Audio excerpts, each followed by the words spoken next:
track to find solutions. The penultimate round of the ABSA Off-Road Championship in Leidenburg continues right here on Supersport. And it was shaping up to be a battle royale as the season headed to a climactic finish. Well, the town was founded in 1849 and many a battle raged here over the years, most notably the First Anglo-Boer War in 1880, but this was a war of a different kind. Just a tad, Arnie, but as Kobus van Tonne confirms, consistency is the key to good off-road performances. You know, normally we actually, our motto is to be consistent, and that's what we've done all season, but yesterday we've decided to push a little bit harder, and we're very pleased with the result from yesterday. So we'll just try to keep it up today, but still try not to break the car. Obviously, there were several different approaches out there. For Don Thompson, there was little breathing space in Class B. Yeah, I think today we just got Johan's right in our tail. There's only about a minute or so between us, so we just got to try and keep in front of Johan there and hopefully come in first. Now, you had a non-finish in the Limpopo 400. The Zarco sorted out now? Yeah, we'd redone the motor, and yesterday we just we ran the motor in, so we didn't push it too hard. Yeah, we've had two DNFs in a row that's cost us badly. Hats and smiles for the young fans, but you needed a hard hat for all the expected action out there. The first of the two loops again run on the Rus-Senekal area. This section was almost 160 kilometers long and took in some spectacular new areas with breathtaking scenery, particularly in the vicinity of the Walkersons resort near the trout fishing haven, Dahlstrom. The first three cars chased as hard as they set off, while Grenier was only 36 seconds back. The town was a sea of red as the Castrol Toyota took it away. But it wasn't long before the finely turned out off-road vehicles got their first dip. Krobler and Moore had a clear way in front of them, and more importantly, no dust. That was a significant plus for them. Visser at Badenhorst had dropped back a little, and their crew then did a great job repairing a power steering malfunction overnight, and they were flying again.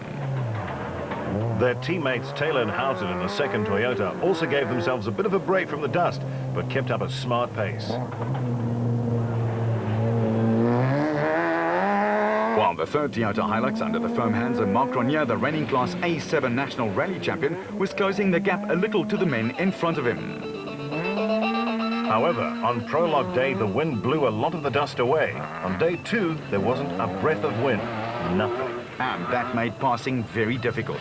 But Matthews and Smith in the lead in the special vehicle class were putting together a masterclass of driving as they kept the more fancy teams at bay early on.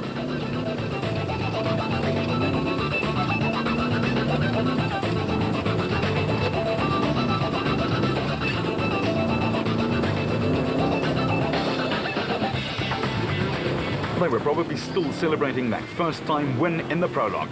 Bertolt and Vermeulen were chasing for all they were worth, but even though they were catching up, they could not gain much time. Hutchinson, a two-time champion, and Bergman beside him, had a dreadful season. They started off with a massive accident in the Western Cape, in which the bat was burnt to cinders, and they've been on the back foot ever since. The Silwards piling on the pace, trying to catch up the 90-odd seconds they were behind. Ferguson and West, meanwhile, in sixth in the SB class, were driving within the limits.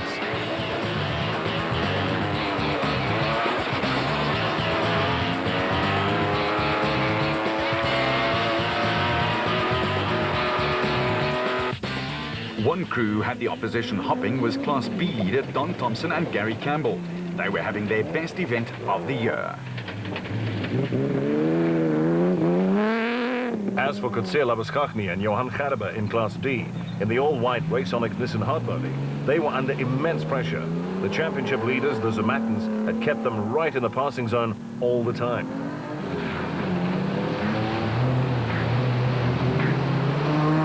And the Harpers, Nick and Ryan, were in turn keeping them honest.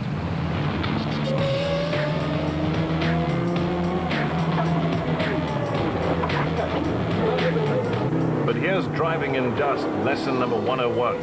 The Harpers storm by, and watch closely as Henry just takes his foot off a little. But the dust just did not want to clear away quickly. It was tricky out there. Some crews just ticked over until they could clearly see where they were supposed to go. Braking the vehicle early on was simply just not an option. Jaco Swanepoel and Keith Solomon in the IDM Cement entry were taking things really easy too, worried about what could have been underneath the H2O. And the brothers Bezuidenhout had dropped a little in pace, but were trying to consolidate on that great prologue of theirs. The Barkhazens in 6th place were just noticing the loss of their power steering, but they soldiered on. With Fantonda and Guelpha just behind them in the Unifreight Ford Ranger, 6th in the SP class.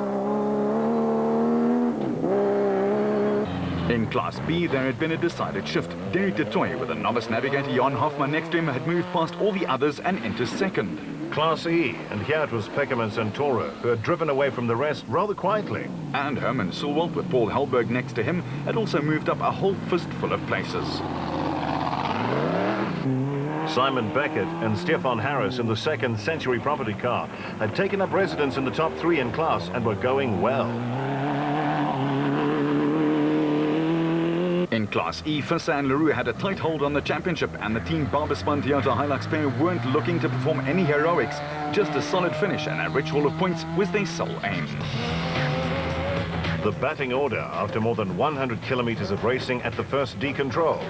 It was Grobler and Moore who were ahead by 15 seconds from Visser and Badenhorst, with Cronje clocking the fastest time for the sector at 89 minutes and 49 seconds.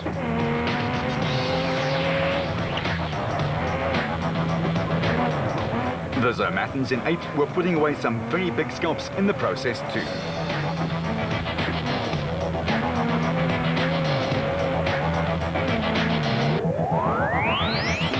Visser and Badenhorst piling on pace aplenty and mixing aggression with some sensible, good driving. While Cronje left very little in reserve.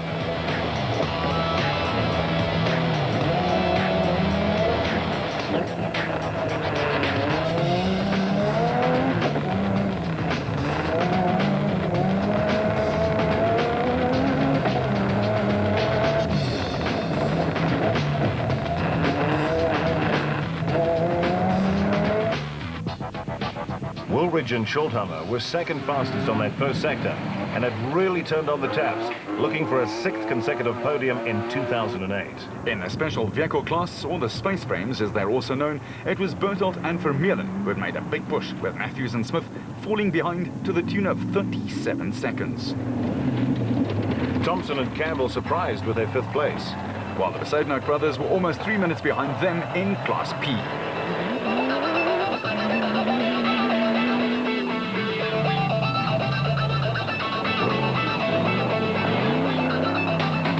Matthews and Smith were eager to get to the designated service point quickly, perhaps too quickly.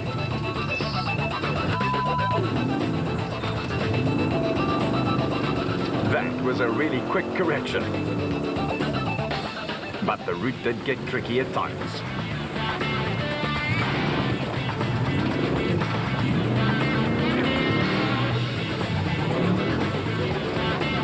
With dust clouds billowing like nimbus clouds, it was Thompson and Campbell up into the top 10 overall and 5th in the specials, who were having the race of their lives.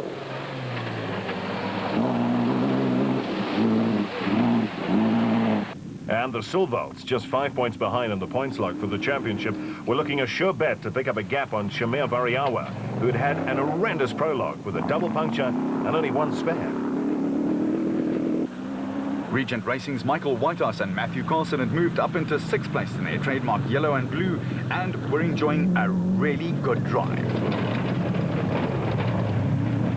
Off-road fans from Mpumalanga, Limpopo and Gauteng, who always undertake the journey to see the Toyota Dealer 400 up close, this time found that it was even more spectator-friendly than in previous years, due to a brand new innovation. A large and well-appointed spectator and VIP area approximately 10 kilometers from Leidenburg on the Roos-Senekal Road, where the cars whizzed by 4 times. At the end of Loop 1, teams headed for the designated service park at the Leidenburg Rugby Club. Oh yes, it's very important for us dealers, and we don't often get the opportunity to have such a high-intensity event taking place in our area. So the Toyota representation in the field of the competitors are quite good, and I believe Toyota is leading in the manufacturers' championships. It makes us dealers proud, and it's a good showcase for us to our clients out here in the area. And I can remember when a post over race car was everything. Yeah, I can just about manage it too, actually. Out on the way to DSP, it was the Hoppers who had gone from 19th to 11th overall. A fine surge. With Lo de Brain and Rudy Brits pushing hard in the last 30 Ks in Class B in the Rubicon Bat, they'd snatched the lead. And put all the pressure on the defending National Navigators champion Hendrik Kraai and Tilo Vogt. This time, though, Hendrik was driving. The race was on. There was only 72 seconds in it. The Zermattens too were going hell for leather, leading Class D.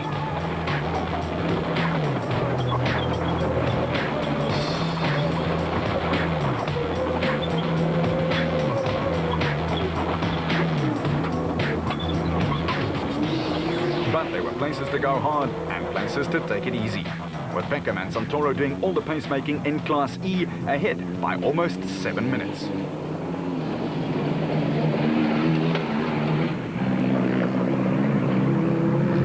Still, the dust was unbearable at times, and it just kind of hung there. No mercy from the wind either. Beckett and Harris third in Class B, 11 minutes back.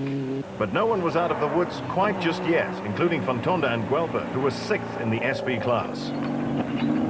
Another former champion, Terence Marsh, together with Nav Peter Groenewald, was 7th in the A class.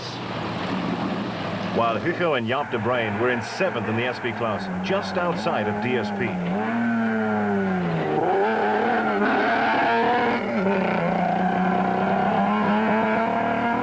But the man who had ended up behind the black ball, Duncan Foss, was driving like a man possessed. From 42nd overall, he busted into the 22nd spot and 10th in the SB class. The champion was mean. In Class E, log leaders Visser and Leroux were second, 17 minutes to the better ahead of Fenter and Palmer, but 7 behind the leaders. With Labuschagne and Gerber 2nd in Class D, chasing as hard as they possibly could. And in Class B, Johan van Staden and James Rousseau were doing their own chasing, 2nd, but a long way behind. Duploy and Janssen van Vuren 9 minutes behind, with 3rd in Class D in the RFS Toyota.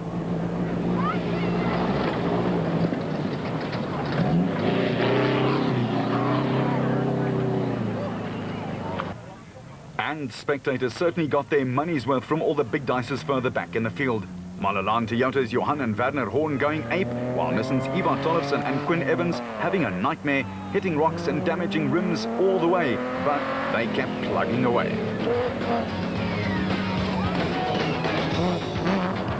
After the first loop of 160 Ks had been completed, Grobler and Moore had carved out a 31-second lead. But more importantly, they were more than half an hour ahead of championship leaders Duncan Voss and Ralph Pitchford. Grobler was out front dictating, just the way the Nissan stalwart really likes it.